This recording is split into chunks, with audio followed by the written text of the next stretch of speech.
पारुल सुनो, बड़ी दीदी का फोन आया था। वो बच्चों के साथ घर आ रही हैं। बोल रही थी कि इस बार एक हफ्ता रुककर जाएंगी। रवि अपनी पत्नी से बोला। बहन के आने की खुशी उसके चेहरे पर साफ झलक रही थी। तो वो मुंह बनाती रसोई की ओर चली गई।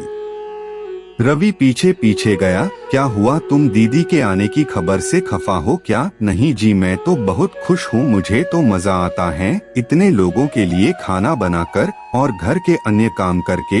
कभी आपकी छोटी बहन आती हैं, तो कभी बड़ी, तो कभी और रिश्तेदार। मैं तो परेशान हो गई हूँ। ये सब आपने शादी से पहले क्यों नहीं की? मेरे यहाँ रिश्तेदारों का जमावड़ा लगा रहता है। मैं पूछती हूँ क्या जरूरत है उन्हें यहाँ आने की? रोज फोन करके हाल चाल तो ले ही लेती हैं, तो अब यहाँ आना किस लिए है? ये कैसी बातें कर रही हो पारुल? क्या दीदी को अपने ही घर आने का हक नहीं है? वैसे भी वो 1 साल के बाद आ रही है, अब उन्हें मना तो नहीं कर सकता ना? पारुल कुछ ना बोली। उसने बस पति को घूरा और पैर पटकती हुई चली गई। रवि समझ गया कि पारुल को बड़ी दीदी का घर आना अच्छा नहीं लग रहा है, लेकिन वो उन्हें मना करे भी तो कैसे?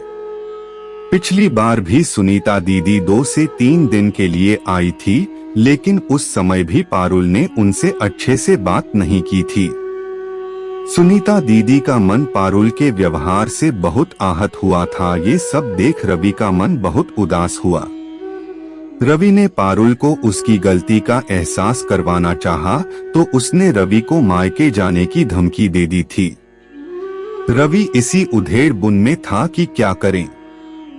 सुनीता दीदी से वो मिलना चाहता था, उनके साथ कुछ फुर्सत के पल बिताना चाहता था, लेकिन पारुल से बहस कौन करे? यही सब सोचते सोचते वो अतीत के गलियारे में खो गया। रवि के पिताजी के जाने के बाद उसकी मां ने घर की भाग दौड़ संभाली और नौकरी करने लगी। अकेले सब कर पाना मुश्किल था, ऐसे भी 10 वर्षीय सुनीता अपनी मां का सहारा बनी। जब मां काम पर जाती तो पीछे से सुनीता दीदी रवि और छोटी बहन पिंकी का ख्याल रखती। दोनों को तैयार कर अपने संग स्कूल ले जाती। वापस आते ही मां की घर के कामों में मदद करती। शाम में अपने भाई बहनों को पढ़ाती।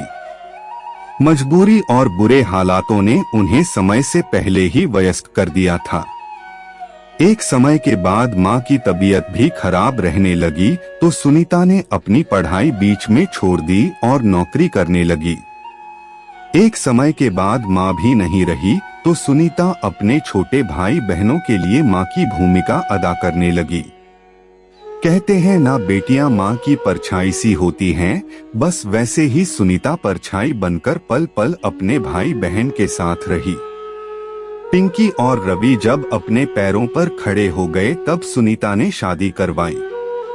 रवि अपने ख्यालों में खोया था, तभी उसका फोन बजा। ये फोन पारुल के भाई विनोद का था। रवि की आवाज सुन विनोद समझ गया कि आज रवि किसी बात को लेकर परेशान है। वैसे तो रवि विनोद से कुछ कहना नहीं चाहता था, लेकिन जब विनोद ने दबाव दिया तो रवि ने कह दिया, बीवी और बहन के बीच फंस गया हूँ। 1 साल बाद दीदी कुछ दिन के लिए मायके आना चाहती हैं, लेकिन पारुल को उनका आना रास नहीं आ रहा।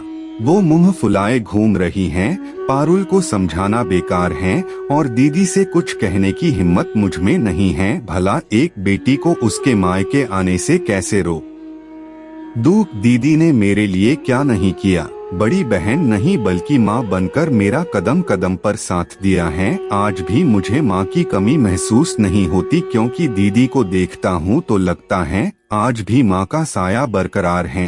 दीदी तो ममता की मूर्त बन सारे फर्ज निभा रही हैं, लेकिन मैं तो अच्छा भाई भी ना बन सका। जीजा जी आप परेशान ना हो, मैं जानता हूँ मेरी बहन का स्वभाव थोड़ा टेढ़ा जरूर है, लेकिन उसे लाइन पर लाना भी मैं बखूबी जानता हूँ।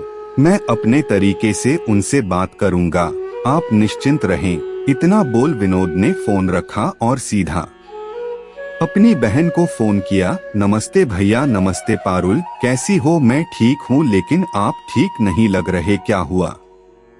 कोई बात है क्या पारुल? मैं सोच रहा था कि इस बार होली तुम मायके में मनाती और हम सब मिलकर खूब मस्ती करते। वाह भैया, ये तो बहुत ही अच्छी बात कही आपने, लेकिन इसमें परेशान होने वाली बात क्या है?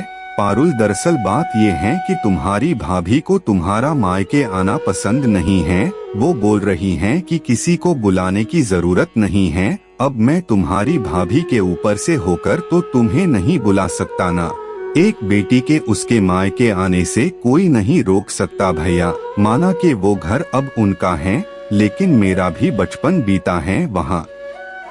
मेरे माँ बाबूजी की गाढ़ी कमाई लगी है उस घर में। आप चिंता न करें, मैं मायके आ जाऊंगी होली पर और देखती हूँ मुझे कौन रोकता है। और भाई, आप क्या जोरू के गुलाम बने घूम रहे हैं? आपके रहते भाभी ऐसे कैसे अपनी मनमानी कर सकती हैं? हो सकता है बहना तुम्हारी भाभी तुम्हारे नक्शे कदम पर चल रही हो। तुम भी तो सुनीता दीदी को घर आने नहीं दे रही हो, जबकि तुम जानती हो उन्होंने हमेशा तुम्हारे पति का कदम कदम पर साथ दिया है। क्या ये घर सुनीता दीदी का नहीं है, जिसे उन्होंने अपने खून पसीने की कमाई से सींचा है? सोचो, सुनीता दीदी ने तुम्हारे पति को सही समय पर सहारा नहीं दिया होता तो क्या होता? पारुल को अपनी गलती समझते देर ना लगी भैया। जो आप समझाना चाहते थे मैं समझ गई हूँ। एक बेटी का पूरा हक है अपने मायके पर। वो जब चाहे अपने माँ बाप के घर आ सकती हैं। शुक्रिया भैया, मुझे समय रहते मेरी गलती का एहसास करवाने के लिए। इसके बाद पारुल अपने पति रवि के पास गई और उनसे भी माफी मांग ली। रवि ने पारुल को माफ कर दिया। कुछ दिनों बाद सुनीता दीदी अपने दोनों बच्चों के साथ आई। पारुल और रवि ने उनका अच्छे से स्वागत किया। कब एक हफ्ता हंसते मुस्कुराते बीत गया, किसी को पता नहीं चला। सुनीता दीदी वापस चली गई और जाने से पहले रवि और पारुल को खूब आशीर्वाद देकर गई।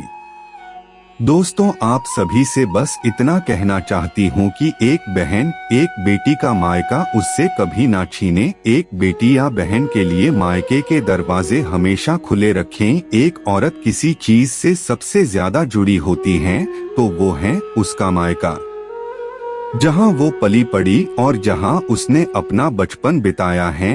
वो घर, वो आंगन उसके लिए बहुत खास है। हर बेटी हर बहन के लिए मायका एक बहुत ही प्यार और सुखद एहसास है। मायके आने की खुशी और फिर उससे वापस आने के भाव एक लड़की के चेहरे से ही पढ़े जा सकते हैं। मायके एक बेटी के लिए क्या है, उसे शब्दों में बयां करना ही संभव नहीं है। ये बस एक एहसास है जिसे महसूस किया जा सकता है। सभी माता पिता और भाई भाभीियों से बस यही कहना है कि बेटी के लिए मायका बनाए रखें। कहानी अच्छी लगी तो लाइक, कमेंट और शेयर करना ना भूलें। मेरे चैनल को सब्सक्राइब भी कर सकते हैं, मुझे बहुत खुशी होगी।